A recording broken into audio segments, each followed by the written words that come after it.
بسم اللہ الرحمن الرحیم۔ ہم تمام ویورز کو مائی اسلامک سٹوریز میں خوش آمدید کہتے ہیں۔ دوستو، اگر آپ کو ہماری ویڈیو پسند آئے تو ویڈیو کو لائک اور شیئر کریں اور ہمارے چینل کو سبسکرائب کریں اور بیل آئیکن پریس کرنا نہ بھولیں تاکہ آپ کو ہماری نئی آنے والی ویڈیو کا نوٹیفیکیشن مل سکے۔ بے نماز اور نماز سے سستی کرنے والا۔ جو شخص مکمل طور پر بے نماز ہے اس کا اسلام کے ساتھ کوئی تعلق ہی نہیں۔ جیسا کہ اللہ کے رسول صلی اللہ علیہ وسلم نے فرمایا، ہمارے اور کفار کے درمیان جو عہد ہے وہ نماز ہے، لہٰذا جس نے اسے چھوڑ دیا اس نے کفر کیا۔ ایک حدیث میں اور فرمایا آدمی یعنی مسلمان کے موت کے فرشتے سے ملاقات کے اور شرک کے درمیان جو امتیاز ہے وہ نماز کا چھوڑ دینا ہے۔ غرض جو نماز کو چھوڑ دینے والا ہے اس کا حشر اللہ کے رسول صلی اللہ علیہ وسلم نے جو دیکھا ہے وہ ملاحظہ ہو۔ صحیح بخاری میں اللہ کے رسول صلی اللہ علیہ وآلہ وسلم کی ایک لمبی حدیث ہے۔ حضرت سمرہ بن جندب رضی اللہ عنہ بیان کرتے ہیں کہ اللہ کے رسول صلی اللہ علیہ وسلم نے فرمایا، اور پھر ہم ایک ایسے آدمی کے پاس پہنچے کہ جو لیٹا ہوا تھا، جبکہ ایک دوسرا آدمی ایک پتھر پکڑے اس کے پاس کھڑا تھا۔ جب وہ پتھر اس کے سر پر مارتا تو اس کا سر کچل کر رکھ دیتا، پھر وہ پتھر یہاں سے نیچے چلا جاتا۔ وہ شخص اس پتھر کے پیچھے جاتا، اسے پکڑتا، اور ابھی بے نماز کی طرف نہیں پلٹتا تھا کہ اس کا سر اسی طرح ہو جاتا جس طرح پتھر مارنے سے قبل تھا۔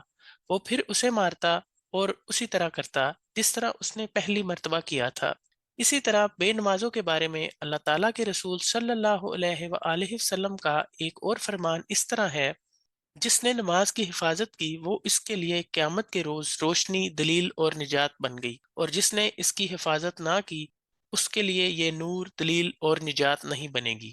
اور قیامت کے دن ایسا شخص فرعون، قارون، حامان اور ابی بن خلف کے ساتھ ہوگا۔ علماء اس حدیث کی تشریح میں بیان کرتے ہیں کہ بے نمازوں کا حشر ان چار بڑے کافروں کے ساتھ اس وجہ سے ہوگا کہ وہ شخص کہ جسے اس کے مال نے نماز سے محروم رکھا وہ تو قارون کے ساتھ ہوگا، جو حضرت موسیٰ علیہ السلام کے زمانے کا بڑا مالدار انسان تھا، اور اگر بے نماز کو اس کی بادشاہت، صدارت یا وزارت عظمیٰ کی کرسی نے نماز سے روک رکھا تو اس کا حشر فرعون کے ساتھ ہوگا، اور اگر اسے وزارت یا افسری نے نماز سے غافل رکھا تو ایسے شخص کا حشر فرعون کے وزیر اور بڑے افسر حامان کے ساتھ ہوگا، اور اگر بے نماز تاجر ہے اور اسے اس کی تجارت اور کاروبار نے نماز کی طرف سے متوجہ نہ ہونے دیا تو اس کا حشر مکہ میں کفار کے تاجر ابی بن خلف کے ساتھ ہوگا۔